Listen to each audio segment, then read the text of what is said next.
नमस्कार मंडळी, आपण उभे आहोत लोकनेते यशवंतराव चव्हाण विद्यानिकेतन क्रमांक 6च्या टेरेसवर।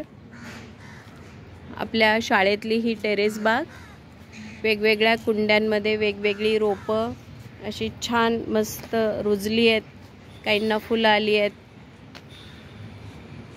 काही हिरवी कंच पानांनी टेरेसची शोभा वाढवत आहेत, काही औषधी वनस्पती आहेत। असं आपण खूप वेळा पाहिलंय बघा। आज तुम्हाला किती छान मोठीच्या मोठी भेंडी आलेली दिसेल। हे बघा, अगदी भाजीला जशा भेंड्या येतात म्हणजे भाजी करायला, तशा इथे ही एक भेंडी आणि दुसरी पण अशी छान आली आहे। परवाच्या व्हिडिओत आपण भेंडीचं फूल पाहिलं होतं, वरती तिला कळी आली आहे। सूर्यफुलाची रोपं आहेत, ओव्याची रोपं आहेत, तुळशी अशा मस्त काळ्या काळ्या पानांच्या। मुलं आपली ही रोज रोज त्याला छान छान पाणी घालतायत। इकडे गोकर्णाला खूप सारी फुलं आली आहेत। भुईमुग फुलावर आलाय, थोड्या दिवसांनी त्याला आता शेंगा लागू शकतात। हे बघा, कुंडीतला पण भुईमुग कसं छान आलाय। अळूची पानं कापायला आलेली आहेत आणि कांद्याची पात पण ही मस्त काढायला आली आहे। या एका कांद्याच्या पातीला इथे आपल्याला माहिती आहे, कांदा लावला की वरती त्याला डेंगळा येतो, डेंगळावरून म्हणजे याला फूल येतं। आता हे कळीच्या अवस्थेमध्ये आहे, उमलायला लागले आणि फुलांमध्ये नंतर पुन्हा काळं काळं बी येतं। तर मुलांना हे सगळं समजावं म्हणून आपण हा शाळेत उपक्रम घेतलेला होता। पुदिना बघाल तर खूपच सुंदर पुदिना आहे।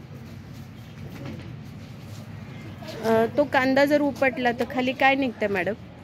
कांदेच निघताय, छोटे छोटे कांदे। परंतु आपण ते खरं भाजीसाठी कांदे म्हणजे लावलेले होते। कांद्याची पात मिळावी म्हणून, आणि ती एकदा आपण कट केली होती आहे ना? कट केल्यावर पण परत एकदा त्याला छान पात आली आहे। म्हणजे असं जर कट केलं तर ते परत परत येत आहेत। परंतु आता आपल्याला हा वाफा हलवायचा आहे आणि म्हणून आम्ही ते उपटून घेणार आहे। मॅडम दाखव बरं उपटल्यावर काय निघतंय। अच्छा, छोटे छोटे असे कांदे। आता आपण पात कापून घेऊ आणि परत ते कांदे लावूया, बघूया काय प्रयोग होतोय। हा, छानच मोठा आलाय तो। तर आता आपली या टेरेसवरची ही जी बाग आहे ही शिफ्ट करतोय आपण, आणि म्हणून या ठिकाणी आता ही जी रोपं छान उमलली आहेत त्यांचं हे दृश्य टिपून घेऊयात। काय आयुष, तू कशाचं रोप लावलं होतं?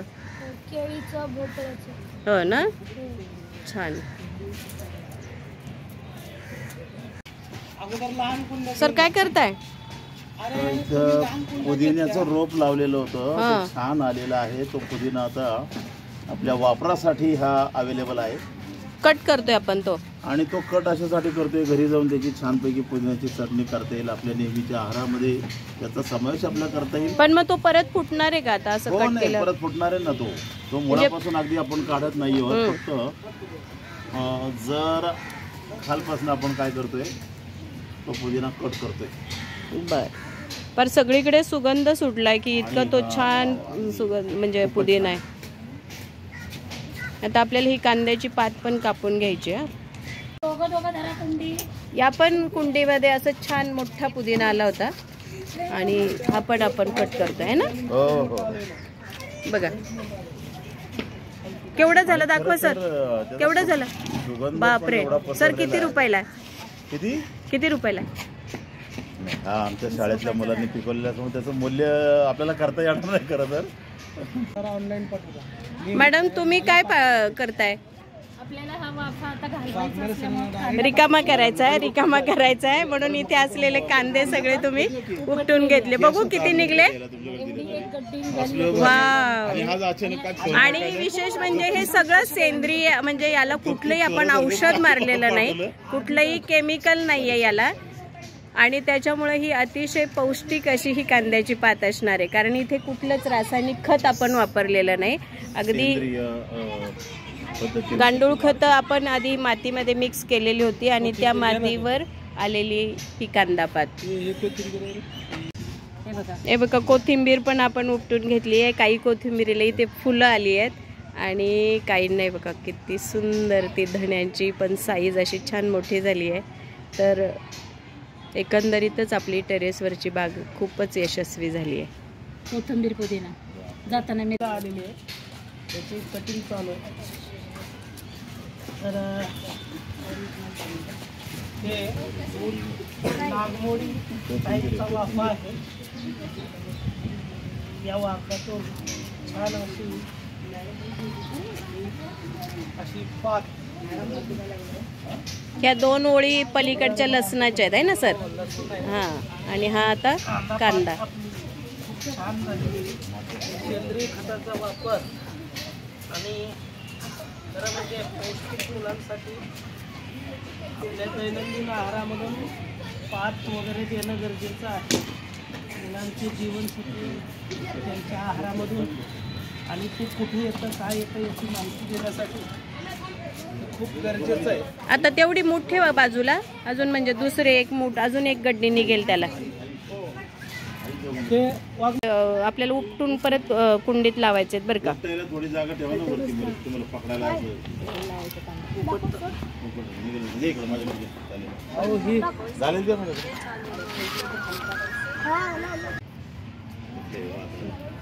आपण आता हा लसूण पण जरा बाळ लसूणच होता हा. आपल्याला आता वाफा बदलायचा आहे ना, म्हणून आपण लसणाची पात काढून ती भाजीसाठी वापरूया आणि हा उरलेला लसूण लावून बघूया परत येतो काय. काहीतरी नवीन प्रयोग होईल आहे की नाही. पण लसणाची पात पण बघा कशी अनिवार्य.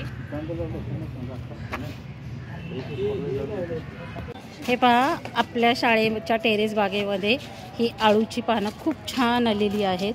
आणि या मामी आता भाजी बनवण्यासाठी देठापासून ह्याची कापणी करत आहेत. हे पहा.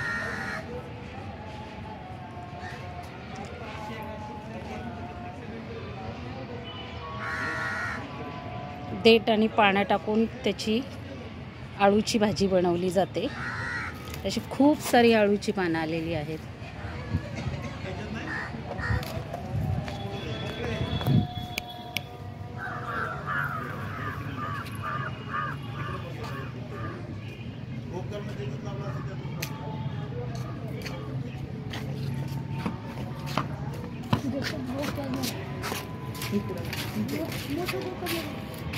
बघू मामी किती पाण्या निघालेत.